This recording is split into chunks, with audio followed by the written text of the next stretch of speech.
Hello, my name is Austin Habish, the founder of Think Catholic, and you're listening to the Summa in a Year podcast, where we study St. Thomas Aquinas' Summa Theologiae in a way simple and insightful for anyone to understand. The Summa in a Year podcast is brought to you by Think Catholic. Taking 2 questions of the Summa a day, we'll seek to summarize St. Thomas's responses, discovering the brilliance of Aquinas and his Catholic faith. Is day 270. So let's get started. We're covering today questions 25 and 26 of the supplement to the Summa. That is, of indulgences, and of those who can grant indulgences. The translation that I always use in these podcasts is the one generously provided to me by Ave Maria Press, the 5-volume set translated by the Fathers of the English Dominican province, which you can now get at a discounted price from Ave Maria Press's site by typing in the code SUMMA10, and so here we go. Article 1, whether an indulgence can remit any part of the punishment due for the satisfaction of sins. When it comes to indulgences, let us begin with the fact that sinful works, not deadly works, yet for one who dies in Christ, so one who dies in sanctifying grace, still deserve punishment. As St. Paul wrote in 1 Corinthians 3, each man's work will be manifest, for the day will disclose it, because it will be revealed with fire. And the fire will test what sort of work each one has done. If the work which any man has built on the foundation survives, he will receive a reward. If any man's work is burned up, he will suffer a loss, though he himself will be saved, but only as through fire. And how often do we act sinfully, although in a non-deadly manner? Likely many times a day, for the definition of sin is, as James chapter 4 describes, whoever knows what is right to do and fails to do it, for him it is sin. Like one knowing they should wake up at 5:30 but getting up at 6, or knowing one should not say something but then going ahead and saying it. These are sins, insofar as they break the law of reason, insofar as they were, as St. James said, what we knew was right to do, yet failed to do it. But they were not deadly sins because, God willing, they did not entail turning away from God, like blasphemy, adultery, or killing the innocent, or breaking any of the other 10 commandments does entail. And since every sin is an indulgence of the will, contrary to the law, to restore justice, one must undertake the opposite, a punishment, undergoing suffering, which is something contrary to our will, contrary to a person's desires, and for the sake of satisfying the law. The sinner has a debt of punishment due to the sin.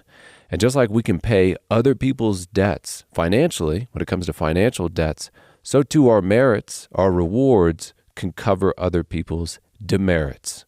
Like covering people's debts with our surplus of money, we can pay other people's due punishment through our surplus merit or reward, precisely because we are all one in Christ, one in the mystical body of Christ, which is the church, just as health of the heart leads to health in the hands. As Ludwig Ott, the famous Catholic theologian, put it, in the order of grace established by God through Christ, all forgiveness of sins is granted in virtue of a corresponding satisfaction.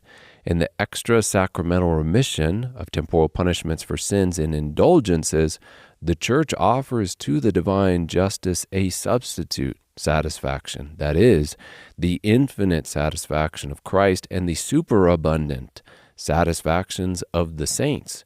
These satisfactions, in the case of the saints, exceeded by measure of their own sins, and together with the superabundant merits of Christ, form the Church's treasury of merit, or treasury of satisfaction. Or as phrased in Scripture by St. Paul, this comes from Colossians, now I rejoice in my sufferings for your sake, and in my flesh I complete what is lacking in Christ's afflictions for the sake of his body, that is the church. Thus the church, the mystical body of Christ, containing the superabundant merits of the saints, including St. Paul, can then open that treasury to make satisfaction for the debts of this or that particular individual. This comes through the power of the keys, which were, as we've mentioned many times before, bestowed by Christ, who said, and I tell you, you are Peter, and on this rock I will build my church, and the gates of hell shall never prevail against it. I will give you the keys of the kingdom of heaven, and whatever you bind on earth shall be bound in heaven. Whatever you loose on earth shall be loosed in heaven. Which is then explicitly explained, neatly explained by St. Thomas, who says, the privilege granted to St. Peter to whom it is said that whatsoever he should loose on earth should be loosed also in heaven. Wherefore, whatever remission is granted in the court of the church holds good in the court of God. The saints in whom the superabundance of satisfaction is found did not perform their good works for this or that particular person who needs the remission of his punishment, but they performed them for the whole church in general. These merits, then, are the common property of the whole church. Now, those things which are the common property of a number are distributed to the various individuals according to the judgment of him who rules them all. Lastly, as an aside, just for our own spiritual welfare and knowledge, the church grants for plenary or complete loosing of temporal punishment every single day of the year. These 4 plenary indulgences are available to us, which I will leave to you to discover as homework. You will be looking into the church's Enchiridion Indulgentiarum Normae et Concessiones, or in English, the Manual of Indulgences, for more on that. Article 2, whether indulgences are as effective as they claim to be. If they weren't, then Christ's church would have failed by teaching false doctrines, which is impossible according to the promise of Christ that an unfailing and visible church should endure until the end of time. As he says, "And I tell you, you are Peter, and on this rock I will build my church, and the powers of death or hell shall not prevail against it." And Jesus says in Matthew, "You are the light of the world. A city set on a hill cannot be hidden. And behold, I am with you always to the end of the age." And indulgences were infallibly defended at the Council of Trent, which, although practiced in ancient times, as the council states, needed to, at that time, during the Reformation, to be dogmatically, infallibly, specifically defined when attacked by the Reformation. The council states, "Whereas the power of conferring indulgences was granted by Christ to the church, and she has, even in the most ancient times, used the said power, delivered unto her of God, the sacred Holy Synod teaches and enjoins that the use of indulgences for the Christian people most salutary and approved of by the authority of sacred councils is to be retained in the church, and it condemns with anathema, excommunication, those who either assert that they are useless or who deny that there is in the church the power of granting them." Article 3, whether an indulgence ought to be granted for temporal help. This is an important question because it gets to the crux of the Reformation complaint with indulgences, at least practically, in my opinion, which is whether it was right for the church to offer an indulgence in exchange for some temporal thing like assisting a crusade or helping finance and build a church. The principle St. Thomas gives here is the following: temporal things are subordinate to spiritual matters, since we must make use of temporal things on account of spiritual things. So if an indulgence is given for helping financially the building of a church, it is not like an indulgence was sold. It is like a specific kind of almsgiving is being rewarded. And I know that might look like a distinction without a difference or just a semantic difference, but it is an essentially different thing to buy something and to give away something and then be rewarded by God on account of that almsgiving or generosity.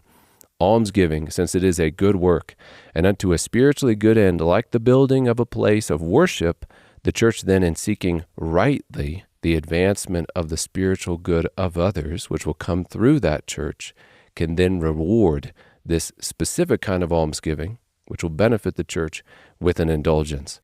In a word from our Lord showing this giving to God being rewarded, he says, "He who receives a prophet, because he is a prophet, shall receive a prophet's reward.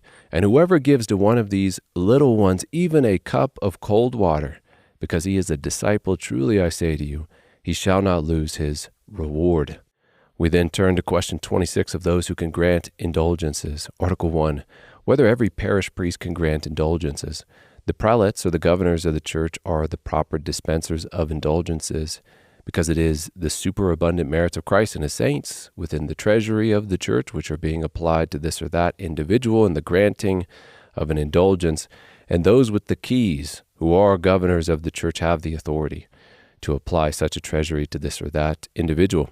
This begins with the successor of Peter, first of all. Of course, as canon law says today, no authority below the Roman pontiff can entrust the power of granting indulgences to others unless the apostolic see has given this expressly to the person. The power of granting indulgences is then fittingly bestowed in part to the other bishops in the church. As St. Thomas says, in the whole church there is an unfailing supply of merits, chiefly on account of the merit of Christ. Consequently, he alone, who is at the head of the church, can grant indulgences.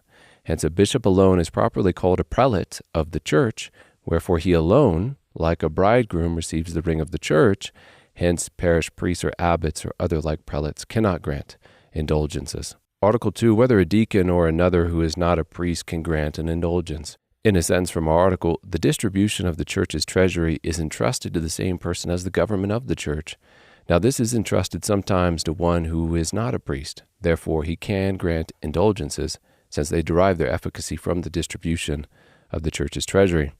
Article 3, whether a bishop can grant indulgences, which was answered by Aquinas already. According to the current manual of indulgences, though, we can say it is written, eparchal and diocesan bishops and others equivalent to them in law, even if they lack episcopal rank, have the right, from entrance upon their pastoral office, to grant within the territory of their jurisdiction a partial indulgence to all the faithful, and to those faithful belonging to their jurisdiction in places outside this territory. Secondly, to impart in their respective eparchies or dioceses, according to the prescribed formula, the papal blessing with a plenary indulgence 3 times a year on solemn feasts, which they have designated, even if they only assist at the Mass. This blessing is to be given at the conclusion of Mass in place of the customary blessing, according to the norms given in the ceremonial of bishops. Article 4 in our last article, whether the indulgences can be granted by one who is in a mortal sin. Yes, because the capacity to grant indulgences is not based on personal holiness, but on account of the office one has in the church. Quoting St. Thomas here, who brings our episode to a close, the granting of indulgences belongs to jurisdiction, but a man does not through sin lose jurisdiction. Consequently, indulgences are equally valid, whether they be granted by one who is in mortal sin or by a most holy person, since he remits punishment not by virtue of his own merits, but by the virtue of the merits laid up in the church's treasury. And with that, we close another episode. We have just finished covering questions 25 and 26 of the supplement to the Summa, that is, of indulgences and of those who can grant an indulgence. My name is Austin Habish with Think Catholic, and I cannot wait to see you tomorrow.